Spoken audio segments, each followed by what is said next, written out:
ನೀವೆಲ್ಲರೂ ಕೂಡ KE-CET ಮತ್ತು NEET ಸೆಕೆಂಡ್ ರೌಂಡ್ ರಿಸಲ್ಟ್ನ ನೋಡಿದ್ದೀರಾ. ನೋಡಾದ್ಮೇಲೆ ಕಾಮನ್ ಆಗಿ 2 ಪ್ರಶ್ನೆ ಬಂದೇ ಬರುತ್ತೆ ನಿಮ್ಮ ತಲೆಯಲ್ಲಿ. ಇವಾಗ ನನಗೆ ಸೀಟ್ ಅಲಾಟ್ಮೆಂಟ್ ಆಗಿದೆಯಲ್ಲ, ಇದು ಕನ್ಫರ್ಮಾ, ಏನಾದರೂ ಚೇಂಜಸ್ ಆಗುತ್ತಾ ಫರ್ದರ್ ಅಂತಲೂ ಕೂಡ ಡೌಟ್ ಇರುತ್ತೆ. ಮತ್ತು ನೆಕ್ಸ್ಟ್ ಇನ್ನೊಂದು ಡೌಟ್ ಏನಂದರೆ, ಇವಾಗ ರಿಯಲ್ ಅಲಾಟ್ಮೆಂಟ್ ರಿಸಲ್ಟ್ ಆಗಿದ್ರೆ ಯಾವಾಗ ಬರ್ಬೋದು ಅನ್ನೋ ಒಂದು ಡೌಟು ಕೂಡ ಇರುತ್ತೆ.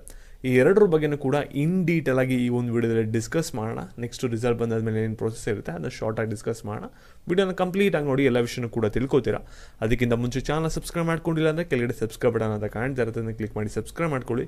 ನೆಕ್ಸ್ಟ್ ಸ್ಕಾಲರ್ಶಿಪ್ ಮತ್ತು ಇಂಜಿನಿಯರಿಂಗ್ ಅಪ್ಡೇಟ್ಸ್ ಬೇಕಂದರೆ ಪ್ರತಿಯೊಬ್ಬರು ಕೂಡ ಸಬ್ಸ್ಕ್ರೈಬ್ ಮಾಡಿಕೊಂಡು ವಿಡಿಯೋಗೊಂದು ಲೈಕ್ ಕೊಟ್ಬಿಟ್ಟೆ ವಿಡಿಯೋ ಮಾಡೋಕ್ಕೆ ಸ್ಟಾರ್ಟ್ ಮಾಡಿ. ಇವಾಗ ನಾವು ಡೈರೆಕ್ಟಾಗಿ ವಿಡಿಯೋ ಬಗ್ಗೆ ಬರೋಣ. ಇಲ್ಲಿ ನಿನ್ನೆ ಒಂದು ರಿಸಲ್ಟ್ನ ಅನೌನ್ಸ್ ಮಾಡಿದ್ರೆ, ಇದು ಬಂದ್ಬಿಟ್ಟು ಯಾವುದೇ ಥರದ ರಿಯಲ್ ಅಲಾಟ್ಮೆಂಟ್ ಆಗಿರಲ್ಲ, ಪ್ರೊವಿಷನಲ್ ಅಲಾಟ್ಮೆಂಟ್ ರಿಸಲ್ಟ್ ಆಗಿರುತ್ತೆ. ಸರಿನಾ? ಸೇಮ್ ಫಸ್ಟ್ ರೌಂಡಲ್ಲಿ ಯಾವ ರೀತಿ ಪ್ರೊವಿಷನಲ್ ಬಿಟ್ಬಿಟ್ಟು ಅದಾದಮೇಲೆ ರಿಯಲ್ ಅಲಾಟ್ಮೆಂಟ್ ಬಿಟ್ರಲ್ಲ, ಸೇಮ್ ಅದೇ ರೀತಿ ಸೆಕೆಂಡ್ ರೌಂಡಲ್ಲೂ ಕೂಡ ಮಾಡಿದರೆ. ಒಂದು ವಿಡಿಯೋದಲ್ಲಿ ಹೇಳಿದೆ, ಇಲ್ಲಿ KE-CET NEET second round result ಬಂದ್ಬಿಟ್ಟು 19th ಆದಮೇಲೆ ಬರುತ್ತೆ, 25th ಒಳಗಡೆ ಯಾವಾಗಾದರೂ ಕೂಡ ಬರ್ಬೋದು ಅಂತ ಈ ಒಂದು ವಿಡಿಯೋದಲ್ಲಿ. ಆದರೆ ಇವಾಗ ರಿಸಲ್ಟ್ ಅದಕ್ಕಿಂತ ಮುಂಚೆ ಬಂದಿದೆಯಲ್ಲ ಅಂತಲೂ ಕೂಡ ನೀವು ಕೇಳ್ಬೋದು. ಇಲ್ಲಿ ನಿಮಗೆ ಮುಂಚೆ ಬಂದಿರೋದೇನೆಂದರೆ, ಇದು ಪ್ರೊವಿಷನಲ್ ರಿಸಲ್ಟ್ ಆಗಿರುತ್ತೆ. ಆ್ಯಕ್ಚುಲಿ ಒಂದು ಪ್ರೊವಿಷನಲ್ ರಿಸಲ್ಟ್ ಬಂದ್ಬಿಟ್ಟು ಪ್ರತಿ ವರ್ಷ ಕೊಡ್ತಾ ಇರಲಿಲ್ಲ, ಈ ವರ್ಷದಿಂದ ಇದನ್ನ ಆ್ಯಡ್ ಅಪ್ ಮಾಡ್ಕೊಂಡಿದ್ರೆ. ಸರಿನಾ? ನಿಮಗೆ ರಿಯಲ್ ಅಲಾಟ್ಮೆಂಟ್ ಬಂದ್ಬಿಟ್ಟು 19th ಆದಮೇಲೆ ಬರುತ್ತೆ. ಅಂದರೆ MCCದು ರಿಸಲ್ಟ್ ಬರಬೇಕು. MCCದು ರಿಸಲ್ಟ್ ಬಂದಾದಮೇಲೆ ಇಲ್ಲಿ KE ಸೆಕೆಂಡ್ ರೌಂಡ್ ರಿಸಲ್ಟ್ ಬರುತ್ತೆ. ಅಂದರೆ ನಿಮಗೆ ಸೆಕೆಂಡ್ ರೌಂಡ್ದು ರಿಯಲ್ ಅಲಾಟ್ಮೆಂಟ್ ರಿಸಲ್ಟ್ ಬಂದ್ಬಿಟ್ಟು ಇವಾಗ 19th 25th ಒಳಗಡೆ ಯಾವಾಗಾದರೂ ಕೂಡ ಬರ್ಬೋದಾಗಿರುತ್ತೆ. ನೀವು ಅಲ್ಲಿವರೆಗೂ ಕೂಡ ವೆಯ್ಟ್ ಮಾಡಿ. 25th ಒಳಗಡೆ ನೀವು ಒಂದು ರಿಯಲ್ ಅಲಾಟ್ಮೆಂಟ್ ರಿಸಲ್ಟ್ನ ನೋಡ್ಕೋತೀರಾ. ಅಲಾಟ್ಮೆಂಟ್ ಬಂದಾದಮೇಲೆ ನೀವು ನೆಕ್ಸ್ಟ್ ಪ್ರೊಸೀಜರ್ನ ಕ್ಯಾರಿ ಔಟ್ ಮಾಡ್ಬೋದು. ಸೀಟ್ ಹೋಲ್ಡ್ ಮಾಡ್ಕೋತೀರಾ ಅಥವಾ ಅಡ್ಮಿಷನ್ ಆಗ್ತೀರಾ ಅನ್ನೋದು ನೆಕ್ಸ್ಟ್ ಡಿಸಿಷನ್ ತೊಗೋಬೋದಾಗಿರುತ್ತೆ. ಮತ್ತು ನಿಮಗೆ ಮೇಯ್ನಾಗಿ ಒಂದು ಡೌಟ್ ಇರುತ್ತಲ್ವಾ, ಇವಾಗ ನನಗೆ ಸಿಕ್ಕಿರೋ ಸೀಟು ಸೇಮ್ ಅದೇ ಸೀಟ್ ಬಂದ್ಬಿಟ್ಟು ರಿಯಲ್ ಅಲಾಟ್ಮೆಂಟಲ್ಲೂ ಕೂಡ ಸಿಗುತ್ತಾ, ಇವಾಗ ಸೀಟ್ ಸಿಕ್ಕಿರೋದು ಕನ್ಫರ್ಮ್ ಅಂತಲೂ ಕೂಡ ನೀವು ಕೇಳ್ಬೋದು.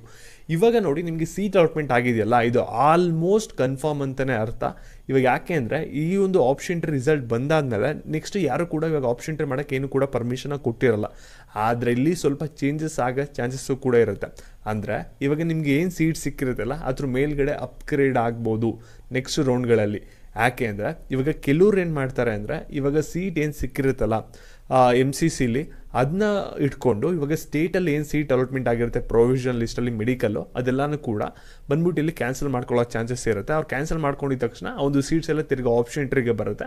ಇವಾಗ ಯಾರ್ಯಾರಿಗೆ ಸೀಟ್ ಅಲಾಟ್ಮೆಂಟ್ ಆಗುತ್ತೆ, ಕೆಲವ್ರಿಗೆ ಅಪ್ಗ್ರೇಡ್ ಆಗುತ್ತೆ, ಕೆಲವ್ರು ಯಾರು ಕಟ್ ಆಫಲ್ಲಿ ನಿಯರಲ್ಲಿ ಇದ್ದೀರಾ, ಒಂದು 500 ಅಥವಾ 300 ಮಾರ್ಕ್ಸ್ ರ್ಯಾಂಕಿಂಗ್ ನಿಯರಲ್ಲಿ ಇದ್ದೀರಾ ಅಂದರೆ ನಿಮಗೆ ಸೀಟು ಕೂಡ ಸಿಗೋ ಚಾನ್ಸಸ್ಸು ಕೂಡ ಇರುತ್ತೆ.